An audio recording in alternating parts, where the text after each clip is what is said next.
Ule ukuta wameweka mbele yako, ukiona kwamba macho yamejaa nyumbani mwako, jua ya kwamba huo ni ukuta umejengwa, ukuta wa magonjwa.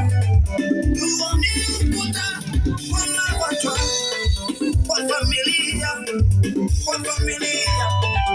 Ukiona mtu anakufa kila saa kwa familia, kila saa ni kifo.